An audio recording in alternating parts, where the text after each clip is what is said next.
정부가 고강도 가계대출 규제의 부작용을 해소하기 위해 중금리 대출 확대 방안을 내놨는데요. 서민과 취약계층의 자금줄이 막히지 않도록 실효성 있는 보완책이 필요해 보입니다. 이충우 기자가 취재했습니다.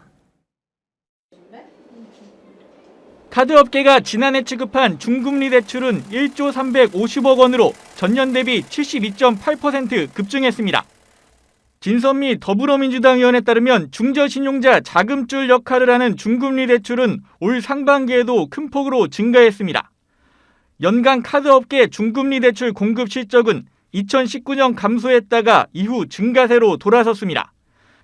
하지만 업체별 취급 실적을 뜯어보면 소수 카드사가 사실상 전체 중금리 대출 증가세를 이끌고 있는 것으로 나타났습니다. 신한카드는 카드사 공급 실적의 60% 가까이 차지하고 있습니다. 업계 2위권 대형사는 아예 외면하거나 공급을 축소하는 모습을 보였습니다. 한때 중금리 대출 공급 1위를 달렸던 KB국민카드는 2020년 공급액이 전년 대비 20%나 줄었습니다. KB국민카드와 업계 2위권인 삼성카드는 2018년 3분기 이후 중금리 대출 취급 실적이 전무합니다. 일부 규제 완화 혜택을 주는 인센티브가 별다른 유인책으로 작용하지 않기 때문으로 분석됩니다. 정부 정책에 호응한다는 의무감에 일부 카드사만 앞장서고 나머지 회사는 뒷짐을 지다 보니 지속 가능성에 대한 우려가 불거집니다.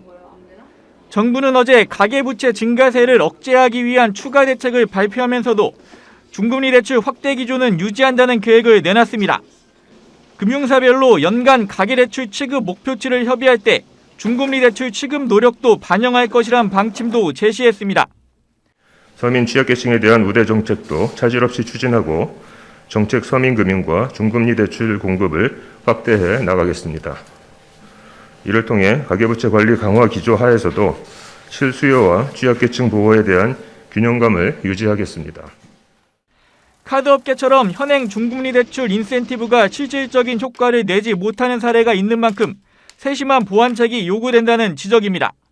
머니투데이 방송 이충우입니다.